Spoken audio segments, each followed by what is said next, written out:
Thank you all for attending our press conference here today. It is an honor to have served as special coordinator for this observation mission and to be able to present our findings. The OSCE has regularly observed elections here in Kazakhstan over the past 30 years. We see ourselves as partners and friends of Kazakhstan, and we are committed to continuing our support to this wonderful country.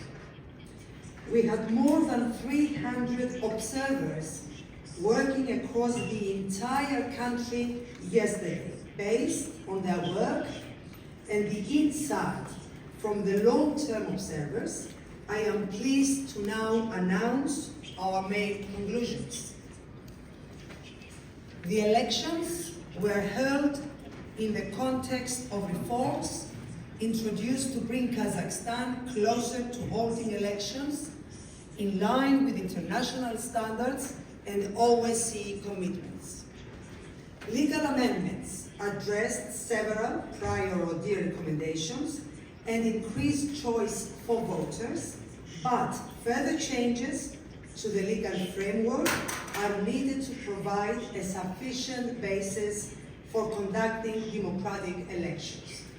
In particular, limits on the exercise of constitutionally guaranteed fundamental freedoms remain, and some political groups continue to be prevented from participating as political parties in elections.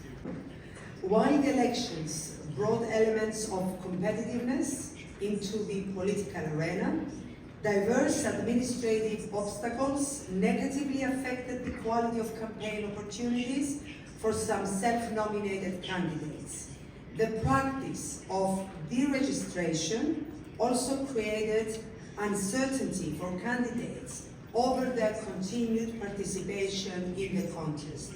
Overall, we found that contestants campaigned actively and freely. Though superficial campaign coverage by the media and a lack of critical reporting due to widespread self-censorship reduced the ability of voters to make an informed choice. While the election administration handled preparations efficiently and voting was organized in a smooth manner overall, significant procedural irregularities were observed and important safeguards were often disregarded during counting and tabulation, undermining the transparency of the process. You will soon receive our full statement and all of the relevant details. But for now, please allow me to add a few more comments before asking my colleagues to contribute.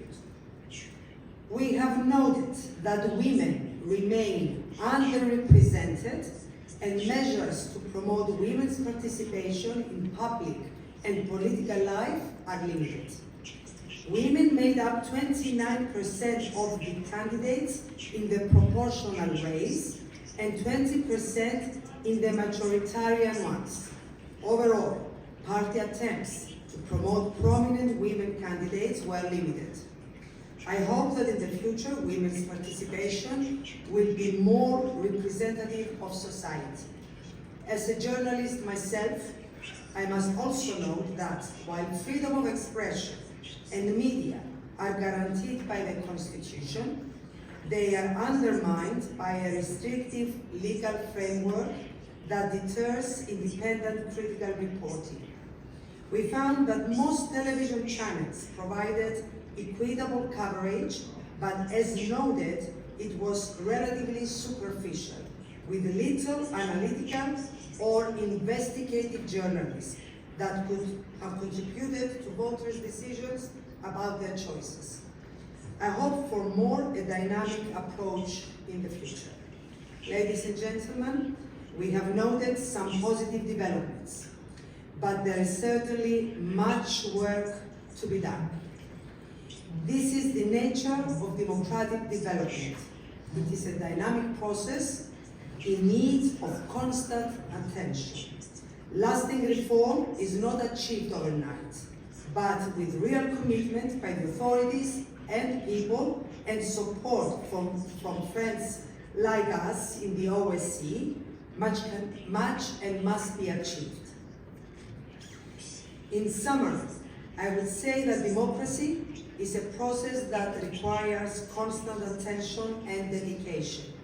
We have noted some welcome improvements, including related to election laws, but Kazakhstan will only achieve the stated political goal of democratic development if far-reaching reforms continue. In particular, greater attention to protecting everyone's fundamental freedom is needed. Most notably, the restricted media space and limited campaign coverage did not match candidates' efforts to engage in a more dynamic contest. Thank you, and I will ask my colleagues here for their contributions, and then I'm looking forward to answer any questions you may have. Please, Tom.